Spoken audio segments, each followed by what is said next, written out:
ઘણી વખત કહ્યા કરું, પ્રેમ અને મોહ વચ્ચે ઘણું બધું અંતર છે. ધ્યાન દેના મેરે ભાઈ બહેન. આપણને એવું લાગે તો ખબર કેમ પડે કે આને પ્રેમ કહી શકાય અને આને મોહ કહી શકાય?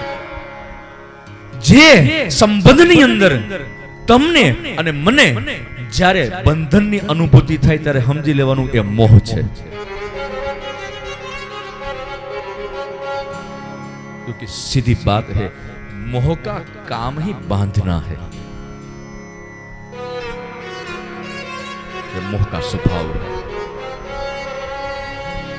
જે સંબંધની અંદર તમને અને મને બંધનની અનુભૂતિ થાય એને મોહ કહી શકાય. હવે અહીંથી હિસાબ માંડી લેવો.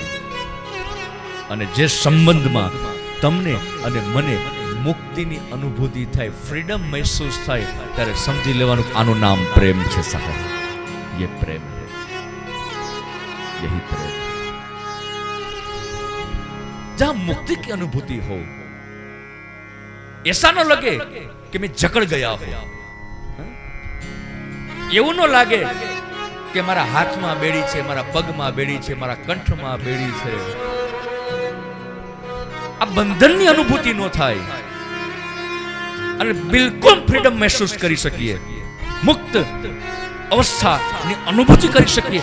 આવું જ્યારે થાય ત્યારે સમજી લેવાનું આ પ્રેમ છે. प्रेम कभी बांधता ही नहीं. प्रेम का दूसरा अर्थ ही है मुक्त करना. બંધાણા હોય તો છૂટી જતા હોય સાહેબ. तुलसीदास की पत्नी सोच रही है इनको मैं क्या नाम दूं, ये मोह है या फिर ये प्रेम है. પછી એટલું જ કહ્યું, તો સ્વામી અહીંયા સુધી કેમ ચડ્યા? આ હું તો ત્રીજા માળે છું. એટલે તુલસીદાસજી કહ્યું, તે મારા માટે દોરડું રાખ્યું હતું, તને ખબર હતી હું આવવાનો છું, તે મારા માટે પહેલેથી જ વ્યવસ્થા કરી રાખી હતી ને.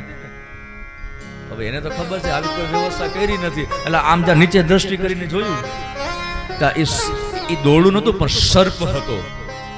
અને આ દ્રશ્ય જ્યાં તુલસીદાસજીની પત્નીએ જોયું, સાહેબ આખે આ જે પ્રસંગ છે ને એનો પ્રાણ અહીંયા પડ્યો છે. ત્યારે તુલસીદાસની પત્નીને કેવું પડ્યું, સ્વામી અવિવેક થાય તો માફ કરજો, પણ આટલો તમે પ્રેમ જે તમે મને કરો છો, મને ખબર નથી તો આ મોહ છે કે પ્રેમ છે, પણ જે સમજો એ આટલો પ્રેમ તમે મને કરો છો, આટલો પ્રેમ તો તમે પરમાત્માને કર્યો હોત તો તમને પરમાત્માનું પ્રાગટ્ય ક્યારનું થઈ ગયું હોત, ક્યારના પ્રસન્ન બની ગયા હોત.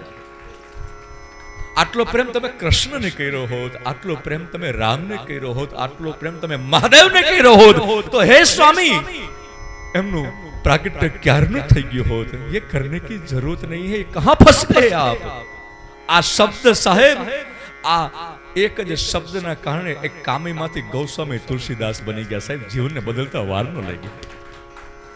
સાહેબ વાર આટલી જ લાગે છે, આટલી. સાહેબ વાટ તો બધાની અંદર ઈશ્વરે મૂકેલી છે, એટલું યાદ રાખજો, પણ પ્રજ્વલિત થતી નથી. એ પ્રજ્વલિત નથી થતી. વાટ તો ઈશ્વરના દરબારમાં કોઈ ભેદ નથી, सबके भीतर एक एक साहब वाट છે, પણ ઈ સાહેબ આમ પ્રજ્વલિત થતી નથી.